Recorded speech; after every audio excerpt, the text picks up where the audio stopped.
Good morning बच्चों, कैसे हैं आप लोग। कल तक हमने बाल महाभारत के फर्स्ट चैप्टर का अध्ययन कर लिया था, पहले पार्ट का। तो चलिए आज हम आपके दूसरे पार्ट का अध्ययन करते हैं, जिसका नाम है भीष्म प्रतिज्ञा। बच्चों, अभी तक आपने पढ़ा कि शांतनु के पुत्र का नाम था देवव्रत, ठीक है। तो गंगा क्या करती हैं कि शांतनु को देवव्रत को देकर चली जाती हैं कहाँ? चली जाती हैं स्वर्गलोक। अब देवव्रत जो रहता है बहुत ही सुंदर नौजवान युवक, जिसके पास सभी का गुण रहता है, सभी लोगों का। तो शांतनु को देकर जब गंगा चली जाती है तो शांतनु क्या करते हैं, देवव्रत को लेकर अपने महल हस्तिनापुर आते हैं और उनको वहाँ का राजकुमार बना दिया जाता है। किसे? देवव्रत को। 4 वर्ष बीत जाते हैं। एक दिन राजा शांतनु क्या करते हैं कि यमुना के तट पर घूमने गए रहते हैं, ठीक है। वहाँ एक बहुत ही सुंदर अप्सरा यानी कि परी जैसी, ठीक है, अप्सरा यानी कि जो स्वर्गलोक में अप्सराएं रहती हैं उनकी जैसी एक सुंदर सी युवती खड़ी दिखाई उनको देती है, जिसका नाम रहता है सत्यवती, ठीक है। गंगा से बिछड़ने के बाद राजा शांतनु का मन इतना विरक्त हो गया रहता है, मतलब इतना उनको दुख हो गया रहता है कि किसी चीज़ को देखते नहीं। लेकिन जब वो उस लड़की को देखते हैं ना, उस युवती को देखते हैं, तो वो सारा दुख भूल जाते हैं और उसकी सुंदरता में मोहित हो जाते हैं और उसे क्या करते हैं, अपनी पत्नी बनाना चाहते हैं। और सत्यवती से कहते हैं कि मैं तुमसे प्रेम करता हूँ। सत्यवती जो रहती है वो कौन रहती है कि जो मल्लाहों के राजा रहते हैं ना, यानी मल्लाह यानी जो नाव चलाते हैं केवट, उनके राजा की वो क्या रहती है, पुत्री रहती है, ठीक है। तो वो कहती है कि पहले मेरे पिताजी की अनुमति ले लीजिए। तो राजा शांतनु क्या करते हैं, चले जाते हैं उनकी अनुमति लेने के लिए। जब वो राजा शांतनु जाते हैं तो राजा जो केवट मल्लाहों के राजा रहते हैं, यानी सत्यवती के जो पिता रहते हैं, वो राजा शांतनु के सामने ये शर्त रखते हैं कि मैं तभी तुमसे अपनी पुत्री का विवाह करूँगा जब तुम मुझे वचन दोगे कि तुम्हारे बाद हस्तिनापुर का राजा मेरी पुत्री का पुत्र बनेगा। यानी कि जो मेरी पुत्री से जो उत्पन्न होगा बेटा, तुम्हारी मृत्यु के बाद हस्तिनापुर का राजा कौन बनेगा, वो बनेगा। शांतनु को ये बात बहुत बुरी लगती है, क्योंकि उन्होंने तो राजकुमार किसे बना दिया रहता है, देवव्रत को।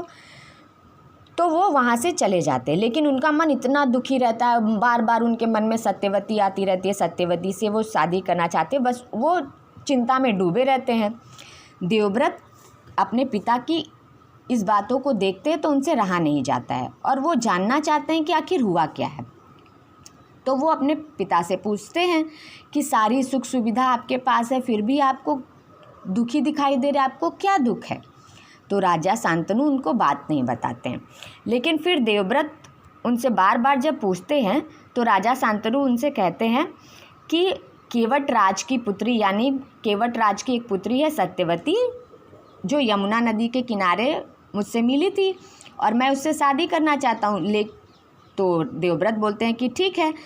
तो राजा शांतनु बताते हैं, लेकिन उनके पिता ने ऐसी शर्त रखी है कि मेरी मृत्यु के बाद सत्यवती का पुत्र राजा बनेगा, तभी वो शादी करेंगे। तो देवव्रत क्या करते हैं कि जाते हैं सत्यवती को मनाने के लिए कि मेरे पिताजी आपसे शादी करना चाहते हैं तो कर लीजिए। तो सत्यवती उनसे कहती है कि ठीक है आर्यपुत्र, मैं शादी तो कर लूँगी, लेकिन आपको वचन देना पड़ेगा कि आपका क्या, आप तो राजा बन जाएंगे, लेकिन मेरे पुत्रों का क्या होगा? अगर मेरा कोई बच्चा होता है तो मैं तो नौकरानी रहूँगी, नौकर बन के रहूँगी। तो आपको मुझे वचन देना पड़ेगा कि शादी तभी करूँगी जब आपके पिता की मृत्यु के बाद हस्तिनापुर की गद्दी किसे मिले, आप मेरे पुत्रों को मिले।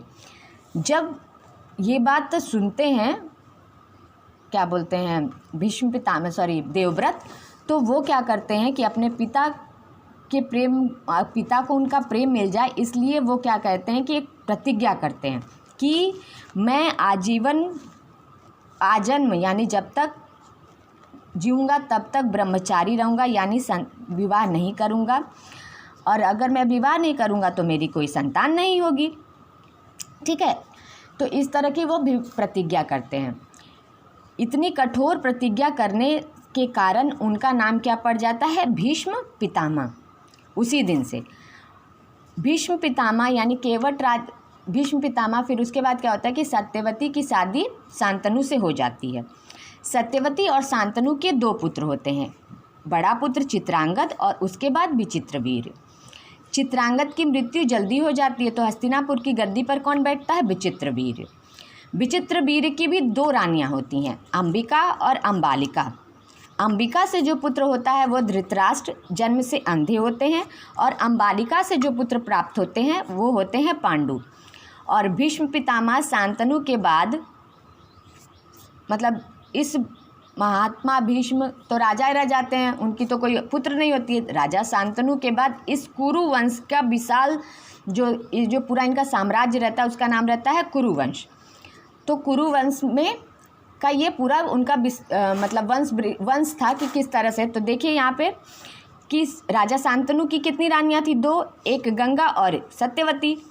गंगा से जो पुत्र होता है वो कौन होता है? देवव्रत, यानी जो आगे चलकर भीष्म पितामह बनते हैं। सत्यवती से 2 पुत्र होते हैं, एक चित्रांगद और दूसरा विचित्रवीर्य।